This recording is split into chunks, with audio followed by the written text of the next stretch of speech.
पंढरपूर पासून अगदी जवळ पंढरपूर ते जुना कासेगाव रस्त्यावर लोटस स्कूल नजीक सागर डेव्हलपर्सच्या माध्यमातून आम्ही घेऊन आलो आहोत ओपन प्लॉटचा भव्य प्रकल्प शिवनगरी। शिवनगरी या ठिकाणी उपलब्ध आहेत अगदी 1 गुंठ्यापासूनचे प्लॉट। यामध्ये अंतर्गत 30 फुटी रस्ते, रस्त्याच्या दोन्ही बाजूला झाडे, पुरेशा प्रकाश व्यवस्थेसाठी स्ट्रीट लाईटची सोय, स्वतंत्र पाण्याचे नळ कनेक्शन, संपूर्ण प्लॉटिंग क्षेत्राला compound, children park, open space, walking track, open gym, तसेच वृद्धांना बसण्यासाठी बाकडे। तर मग सर्व सोयींनी युक्त जुना कासेगाव रस्त्यावरील शिवनगरी येथे प्लॉट बुकिंग साठी आजच संपर्क करा। साईटचा पत्ता लोटस स्कूल पाठीमागे जुना Kasegaon road Pandharpur. Mobile number 7218 74 31 31 7218 17 12 21। ताज्या घडामोडी पाहण्यासाठी आमच्या YouTube चॅनलवरील PVR म्हणजेच पंढरी वार्ता या न्यूजला सबस्क्राइब करा आणि शेजारील बेल आयकॉनवर क्लिक करा।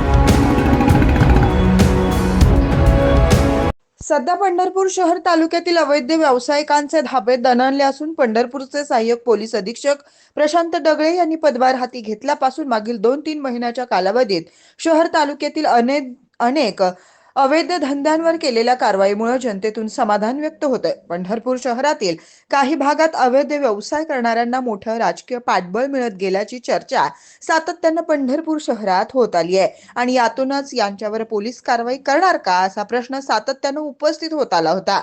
मात्र सहाय्यक पोलीस अधीक्षक तथा पंढरपूरचे उपविभागीय पोलीस अधिकारी प्रशांत डगळे यांनी पंढरपूरकरांची अपेक्षा पूर्ती करण्यासाठी जोरदार कारवाया सुरू केल्याचं चित्र पाहावयास मिळतंय। काही महिन्यांपूर्वी शहरातील भुयाचा मारुती परिसरात सुरू असलेल्या जुगार अड्ड्यांवर केलेली कारवाई आणि या कारवाईतून पुढे आलेली आरोपींची नावे याची मोठी चर्चा शहरात होताना दिसून आली होती।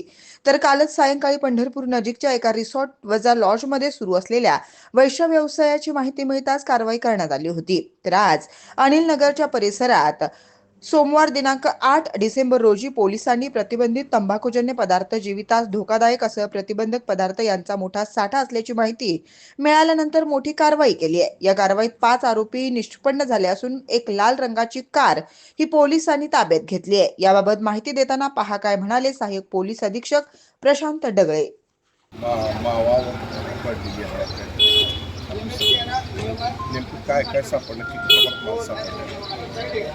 आज 8 डिसेंबर 2025 रोजी सकाळी आम्हाला अशी गोपनीय माहिती मिळाली की या अनिल नगरमध्ये सार्वजनिक शौचालयाच्या समोर एक पत्रा शेड आहे। हा जो रस्ता आहे हा कॉटेज हॉस्पिटलकडे जाणारा रस्ता आहे आणि ह्या पत्रा शेडमध्ये अवैध काही सामग्री एकत्रित करून काही इल्लीगल ॲक्टिव्हिटीज करण्यात येत आहे अशी आम्हाला गोपनीय माहिती मिळाली। त्याच्याच अन्वये आम्ही आमच्या SDPO ऑफिसची टीम येथे रवाना केली आणि पंचासमक्ष येथे पाहणी केल्या असता असे आढळून आले की या ठिकाणी सुगंधित तंबाखू व सुपारी व त्याचबरोबर चुना यांचं मिश्रण करून एक असा पदार्थ बनवला जात होता। हा जो पदार्थ आहे हा नक्कीच हानिकारक आहे आणि त्याबद्दल आता कारवाई सुरू आहे। त्याचबरोबर या पत्राशेडच्या समोर या रस्त्यावरती एक पार्क केलेली रेड कलरची कार, त्याच्यामध्ये 2 गोणी जे सुपारी आणि तंबाखू सुगंधित तंबाखू त्यांचं मिश्रण केलेले काही बॅग्स आम्हाला आढळल्या। तर एकूण 3 गोण्या व त्याचबरोबर काही माल आमच्याकडे येथे या कारवाईमध्ये आम्हाला मिळून आला आहे। मागील अनेक दिवस झाले अनेक कारवाई होतात परंतु मावा काही बंद होत नाही। ग्राउंडला हा सोडून तरी चालूच आहे। जसं तुम्ही सांगितलं पोलीस प्रशासन कारवाई करत आहे। वेगवेगळ्या ठिकाणी वेगवेगळी गोपनीय माहितीच्या आधारावरती आम्ही धाड टाकून जे काही आरोपी आहेत त्यांना निष्पन्न केलेलं आहे आणि नुसती त्या ठिकाणी जे आरोपी आढळून आले त्यांना वगळता इतर त्यांचे बॅकवर्ड आणि फॉरवर्ड लिंकेजेस यांनाही आपण सापडण्याचा प्रयत्न करत आहोत की हा जो माल आहे तो कुठून आला आहे आणि तो कुठे जात होता याचंही आपण शहानिशा करून त्याच्यावरती कारवाई करत आहोत। आम्हाला यश आलेलं आहे चांगल्या पद्धतीने, परंतु अजून आमची कारवाई चालू आहे। आजचं एक उदाहरण त्याच्याच प्रगतीपथावर आहे। आज जसं ह्या कारवाईमध्ये आपल्याला 5 अक्यूज्ड आम्ही नॅप केले आहेत व त्याचबरोबर एक सूरज राजपूत म्हणून व्यक्ती आहे, त्याचं हे पत्राशेड आहे, तोच या गाडीचा ह्या जे काही बॅग्स आहेत त्याचा ओनर आहे हे समजून येत आहे। त्यामुळे असे 5 सध्या आमच्याकडे अक्यूज्ड आहेत। त्याचबरोबर काही जे आता जसं मी सांगितलं बॅकवर्ड लिंकेज ते आम्ही शोधून या बाकीच्या आरोपींनाही सुद्धा आम्ही सामील करणार आहोत या गुन्ह्यामध्ये. शहरात अनेक ठिकाणी आणि तालुक्यामध्ये अनेक ठिकाणी असे अवैध गुटखा असतील आणि धंदे असतील, तर त्याच्यावर ते आपण गुप्त माहिती मिळाल्यानंतर कारवाई करता, परंतु आपला एक तपासाचा भाग म्हणून आपण अनेक कारवाई करत आलात आणि यापुढे काय होईल? नक्कीच जेव्हा आपण धाड टाकतो तेव्हा जे काही समोर आपल्या दिसते किंवा जे लोक आरोपी समोर येतात त्यांच्यावरती आपण FIR मध्ये कारवाई करतो. तपासादरम्यान अजून काही जसं मी सांगितलं फॉरवर्ड अँड बॅकवर्ड लिंकेजेस यांचा आधार घेऊन आपण इतर कोण आरोपी याच्यामध्ये सामील आहेत का यांचा तपास करत असतो.